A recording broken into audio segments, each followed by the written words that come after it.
Leitura da profecia de Zacarias. Rejubila, alegra-te, cidade de Sião, eis que venho para habitar no meio de ti, diz o Senhor. Muitas nações se aproximarão do Senhor, naquele dia, e serão o seu povo. Habitarei no meio de ti, e saberás que o Senhor dos exércitos me enviou a ti.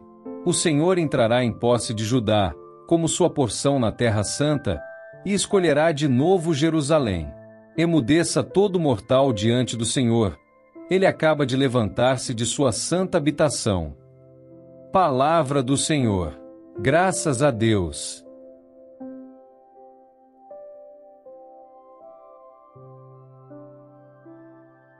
Proclamação do Evangelho de Jesus Cristo segundo São Mateus. Glória a vós, Senhor. Naquele tempo, enquanto Jesus estava falando às multidões, sua mãe e seus irmãos ficaram do lado de fora, procurando falar com ele. Alguém disse a Jesus: Olha, tua mãe e teus irmãos estão aí fora, e querem falar contigo. Jesus perguntou àquele que tinha falado: Quem é minha mãe, e quem são meus irmãos? E, estendendo a mão para os discípulos, Jesus disse: Eis minha mãe e meus irmãos. Pois todo aquele que faz a vontade do meu Pai, que está nos céus, esse é meu irmão, minha irmã e minha mãe. Palavra da salvação.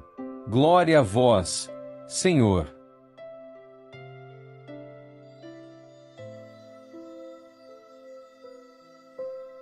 Queridos irmãos e irmãs em Cristo, imaginem uma família reunida em um momento de tensão. Alguém está falando em voz alta, tentando chamar a atenção de todos, mas ninguém parece estar ouvindo. As portas se abrem, alguém entra, mas o ruído continua. De repente, um silêncio absoluto toma conta do ambiente. É neste momento de suspensão que algo importante está prestes a ser revelado. Esta imagem nos ajuda a entrar no coração das nossas leituras de hoje, que nos convidam a refletir sobre o verdadeiro significado de família, de pertencimento e de proximidade com Deus. No Evangelho de Mateus, Jesus está no meio de uma multidão, pregando, ensinando, realizando milagres. De repente, sua mãe e seus irmãos chegam, querendo falar com ele. Seria um momento de intimidade familiar, de conexão pessoal. Mas a resposta de Jesus é desconcertante. Quem é minha mãe? Quem são meus irmãos? E estendendo a mão para seus discípulos, diz: Eis minha mãe e meus irmãos. Pois todo aquele que faz a vontade de meu Pai que está nos céus, esse é meu irmão, minha irmã e minha mãe. Que declaração revolucionária! Jesus está redefinindo completamente o conceito de família. Não são os laços de sangue que nos definem, mas nossa relação com Deus. A verdadeira família não é determinada pela genealogia, mas pela obediência e pelo amor a Deus. Pensem por um momento no que isso significa.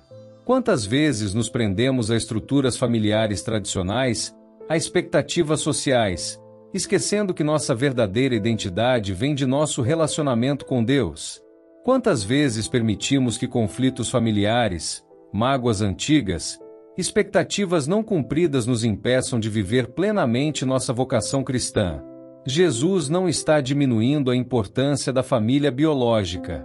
Ele está expandindo nosso conceito de família para algo muito maior, mais profundo e mais significativo. Ele está nos convidando a ver cada ser humano como parte de uma família maior, a família de Deus. E é aqui que nossa primeira leitura, do profeta Zacarias, se entrelaça de forma maravilhosa com o Evangelho. Exulta de alegria, filha de Sião, diz o Senhor, porque eu venho habitar no meio de ti. Imaginem esta cena. Deus declarando que vai habitar no meio de seu povo. Não mais distante, não mais separado por véus do templo ou por intermediários. Ele vem habitar, viver, estabelecer sua morada bem no centro da comunidade. Zacarias usa a linguagem de uma festa, de uma celebração. Muitas nações se unirão ao Senhor naquele dia, ele profetiza. É uma visão expansiva, universal. Não se trata apenas de um grupo seleto, mas de uma reunião global, uma família que transcende fronteiras, culturas, línguas. Esta profecia encontra sua realização plena em Jesus Cristo. Ele é aquele que verdadeiramente habita no meio de nós. Ele é aquele que une todas as nações, que cria uma família que vai muito além dos laços de sangue. Mas o que significa, concretamente, fazer parte desta família? Como vivemos esta vocação no dia a dia? Primeiro, precisamos entender que fazer parte da família de Deus não é um direito automático. Jesus é claro: todo aquele que faz a vontade de meu Pai.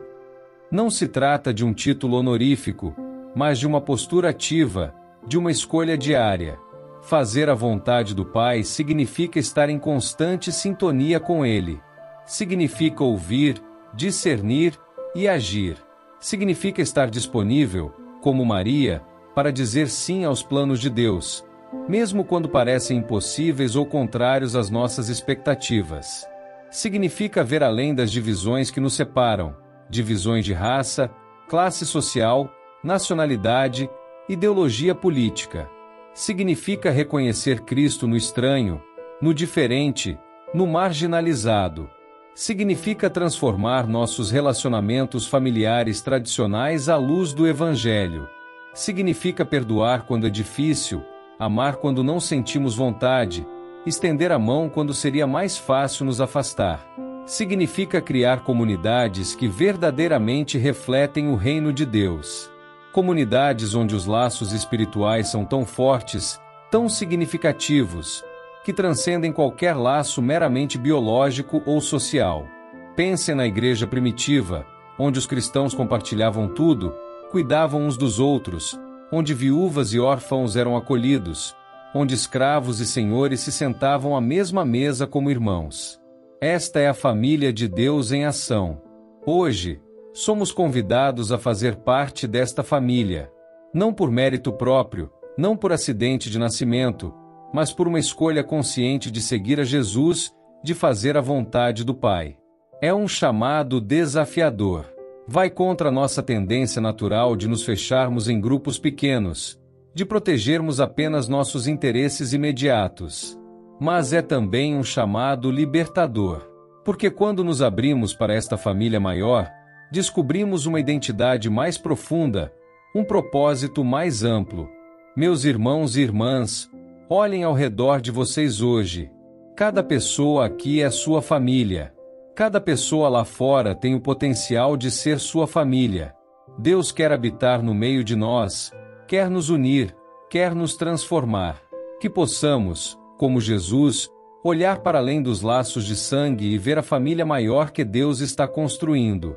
Que possamos ser instrumentos de união, de reconciliação, de amor. Que a graça de Deus nos capacite a fazer sua vontade, a sermos verdadeiramente seus filhos e filhas. E que possamos ouvir, no final de nossa jornada, aquelas palavras gloriosas: Eis minha mãe, meus irmãos, minha família. Amém.